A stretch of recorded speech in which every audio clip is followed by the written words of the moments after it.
আন্দোলনে জুনিয়র ডাক্তাররা কর্মবিরতির জেরে সরকারি হাসপাতালের পরিষেবা শিখে দলবল নিয়ে আরজিকরের সামনে পোস্টার দিলেন বেলগাছিয়ার তৃণমূল কাউন্সিলর। আমি রয়েছি আরজিকর মেডিকেল কলেজ হাসপাতালের সামনে এবং তুমি দেখতে পাবে যে এখানে এই মুহূর্তে বহু মানুষ এসেছেন। তারা বেলগাছিয়া এলাকা থেকে এসেছেন, কলকাতা পুরসভার ৩ নম্বর ওয়ার্ড থেকে। তারা হাসপাতাল চত্বরের বাইরে এরকম পোস্টার লাগিয়ে দিয়েছেন, হাসপাতালের স্বাস্থ্য পরিষেবা বন্ধ থাকলে রোগীর পরিবার যাবে কোথায়, এ ধরনের পোস্টার। রাস্তার উল্টো দিকে আমরা দেখতে পাচ্ছি যে সেখানে পোস্টার দেওয়া হয়েছে যে মৃত্যু নিয়ে নোংরা রাজনীতি বন্ধ হোক। কোথাও লেখা আছে রাজ্য সরকার ডাক্তার সমাজের দাবি সমস্ত দাবি মেনে নিয়েছে এবং তারপরেও এই আন্দোলন কেন চালানো হচ্ছে, এই রকম পোস্টার দেওয়া হয়েছে। এবং এখানে রয়েছেন ৩ নম্বর ওয়ার্ডের তৃণমূল কংগ্রেসের কাউন্সিলর। আপনারা এখানে হঠাৎ আরজি করে এসে পোস্টার দিতে গেলেন কেন? এখন রাজনীতির উঠতে উঠে আমরা কিন্তু জনপ্রতিনিধি, অর্থাৎ জনপ্রতিনিধির কাছে যে কোনো রকম সমস্যায় পড়লেই মানুষ যেতে পারে। তো বিগত দুদিন ধরে রুগীর পরিবারের লোকেরা আমাদের কাছে আসছে এবং তারা আর্তনাদ করছে যে তাদের যে মুমূর্ষ পেশেন্ট, আপনারা সকলে জানেন যে আরজি করে শুধু কলকাতা নয়, সারা বাংলা জুড়ে এখানে পেশেন্ট আছে। বনগাঁ থেকে শুরু করে বসিরহাট থেকে শুরু করে নানান জায়গা থেকে দূর দূরান্ত থেকে পেশেন্টকে যখন তারা এখানে নিয়ে আসছে মুমূর্ষ অবস্থায়, তখন সেই পেশেন্টকে ফেরত করে দেওয়া হচ্ছে, ট্রিটমেন্ট করা হচ্ছে না এমার্জেন্সি পেশেন্টকে। তো আমাদের বক্তব্য হচ্ছে রাজনীতির নোংরা রাজনীতি না করে যেটা ন্যায় বিচার আমরাও চাই। কারণ আমরা যে ছোট বোনকে আমরা এই হসপিটাল থেকে হারিয়েছি তার জন্য আমরা খুবই দুঃখিত এবং এইটা একটা নক্কারজনক ঘটনা ঘটেছে, তার বিচার আমরা সকলেই চাই। দেবিকা চক্রবর্তী, তার নেতৃত্বে এখানে এসেছেন বহু মানুষ এবং আমরা দেখতে পাচ্ছি যে পোস্টার লাগানো হচ্ছে হাসপাতাল চত্বর জুড়ে। হাসপাতালের দু প্রান্তে রাস্তার দুদিকে পোস্টার দেওয়া হচ্ছে বলে আমরা দেখতে পাচ্ছি এবং রাস্তার হাসপাতালের গেটের সামনে, হাসপাতালের গেটের বাইরে তারা বিভিন্ন জায়গায় পোস্টার দিয়ে দিয়েছেন। কোথাও লেখা রয়েছে রাজ্য সরকার ডাক্তার সমাজের সমস্ত দাবি মেনে নিয়ে তদন্ত প্রক্রিয়া চালু রেখেছে, অপরাধীকে কঠোর শাস্তি দিতে চাইছেন, তারপরও পরিষেবা বন্ধ রেখে আন্দোলন কেন। কোথাও আবার লেখা হচ্ছে ন্যায় বিচারের জন্য প্রতিবাদ হোক, কিন্তু রোগী পরিষেবা চালু রেখে। যদিও এখানে কোনো রকম রাজনৈতিক দলের নাম নেই, সাধারণ নাগরিক সমাজ বলে উল্লেখ করা হয়েছে। চিকিৎসককে ধর্ষণ ও খুনের প্রতিবাদে তীব্র হচ্ছে আন্দোলন। অবশেষে চাপের মুখে আরজিকর মেডিকেল কলেজের অধ্যক্ষের পদ থেকে ইস্তফা দিলেন সন্দীপ ঘোষ, যদিও তার পাশে দাঁড়িয়েছেন মুখ্যমন্ত্রী। পদত্যাগের কয়েক ঘন্টার মধ্যেই ন্যাশনাল মেডিকেল কলেজের অধ্যক্ষ করা হলো সন্দীপ ঘোষকে। প্রবল চাপের মুখে সকালে এক মেডিকেল কলেজ থেকে ইস্তফা, বিকেলেই আরেক মেডিকেল কলেজে বহাল। আরজিকর মেডিকেল কলেজের অধ্যক্ষ পদে ইস্তফা দেওয়া সন্দীপ ঘোষকে নিয়ে বিতর্ক থেকেই গেল। কলকাতার এই প্রথম সারির মেডিকেল কলেজে মহিলা চিকিৎসককে ধর্ষণ খুনের ঘটনায় প্রশ্ন উঠেছিল তৎকালীন অধ্যক্ষ সন্দীপ ঘোষের ভূমিকা নিয়ে। একটি ভাইরাল অডিও ক্লিপেও শোনা গেছিল অধ্যক্ষের প্রসঙ্গ।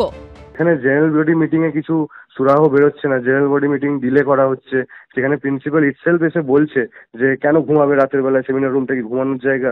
একদিকে বিতর্ক, অন্যদিকে আন্দোলনকারীদের প্রবল চাপ। দুইয়ের মুখে সোমবার সকালে আরজিকর মেডিকেল কলেজের অধ্যক্ষের পদ থেকে ইস্তফা দেন সন্দীপ ঘোষ। গত 3 দিন ধরে সোশ্যাল মিডিয়ায় আমি যে কটূক্তি সহ্য করেছি, আমার পরিবার যে যন্ত্রণা সহ্য করেছে, আমার ছোট ছোট দুটো বাচ্চা যে সহ্য করেছে, তাতে বাবা হিসাবে আমি লজ্জিত। আমি তাই এই লজ্জার শেয়ার করার জন্য আমি রেজিগনেশন দিতে রাজি হলাম। কিন্তু কয়েক ঘন্টার মধ্যে বিকেলেই তাকে ন্যাশনাল মেডিকেল কলেজের অধ্যক্ষ করা হলো।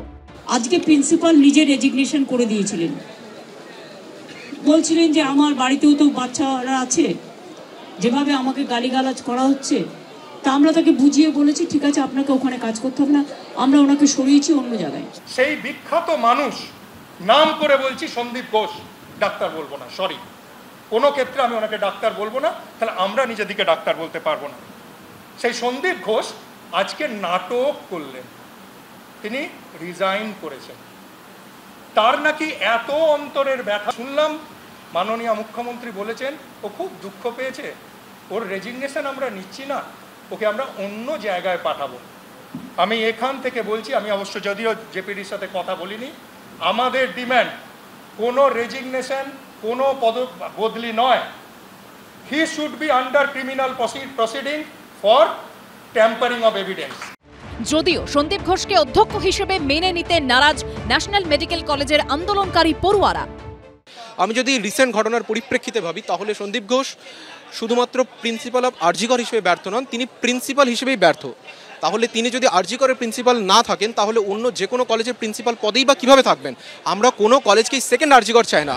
এমনকি সোমবার সন্ধে ন্যাশনাল মেডিকেল কলেজের প্রশাসনিক ভবনে অধ্যক্ষের ঘরে তালা লাগিয়ে দেন আন্দোলনকারীরা। আমরা তো আসি এখন অবধি আমরা আসি, দেখি উনি কত মানে প্রভাবশালী আমরা সেটাই দেখতে পারি। উনি কীভাবে চান যে উনি কীভাবে এখানে ঢুকতে চান আমরা সেটাই দেখতে চাইছি, যে আজকে কতটা প্রভাবশালী হলে যে একটা কলেজ থেকে উনি যখন নিজে মানে পদত্যাগ করলেন তারপরে উনি হঠাৎ করে স্বাস্থ্য ভবনের নির্দেশে এখানে প্রিন্সিপাল হিসেবে জয়েন করছেন, সেটাই আমরা দেখছি যে স্টুডেন্টরা কতটা প্রভাবশালী নাকি একজন অ্যাডমিনিস্ট্রেটিভ লোক কতটা প্রভাবশালী হতে পারে। আরজিকর মেডিকেল কলেজের নতুন অধ্যক্ষ সুরিতা পাল, তিনি স্বাস্থ্য ভবনের ওএসডি পদে ছিলেন। বিজেপির মিডিয়া সেলের প্রধান অমিত মালব্য এক্স হ্যান্ডেলে লিখেছেন, আরজিকর মেডিকেল কলেজ হাসপাতালের বিতর্কিত অধ্যক্ষ সন্দীপ ঘোষকে সরিয়ে সেই জায়গায় মমতা বন্দ্যোপাধ্যায় নিয়ে এসেছেন সুরিতা পালকে, যিনি বর্তমানে স্বাস্থ্য ভবনের ওএসডি। একটা স্পর্শকাতর পদে একজন তৃণমূলপন্থীকে বসানোর চেষ্টা, যার প্রধান উদ্দেশ্য তদন্তকে প্রভাবিত করা এবং প্রমাণ নষ্ট করা। এর আগে একাধিক দুর্নীতি ও স্বজনপোষণের অভিযোগের প্রেক্ষিতে অধ্যাপক সুরিতা পালকে পশ্চিমবঙ্গ স্বাস্থ্য বিশ্ববিদ্যালয়ের উপাচার্যের পদ থেকে সরিয়ে দিয়েছিলেন রাজ্যপাল। পশ্চিমবঙ্গের চিকিৎসকদের জয়েন্ট প্ল্যাটফর্ম সেই সময় স্বাস্থ্য সচিবকে চিঠি লিখেছিলেন যাতে সুরিতা পালের অতীত মাথায় রেখে কোনো প্রশাসনিক পদ না দেওয়া হয়। রবিবার সরিয়ে দেওয়া হয় আরজিকর মেডিকেল কলেজের উপাধ্যক্ষ ও মেডিকেল সুপার সঞ্জয় বশিষ্ঠকে। 2 নিরাপত্তা রক্ষীকে সাসপেন্ড করেছে আরজিকর মেডিকেল কলেজ কর্তৃপক্ষ। ঝিলম করঞ্জাই, সন্দীপ সরকার ও প্রকাশ সিনহার রিপোর্ট, এবিপি আনন্দ।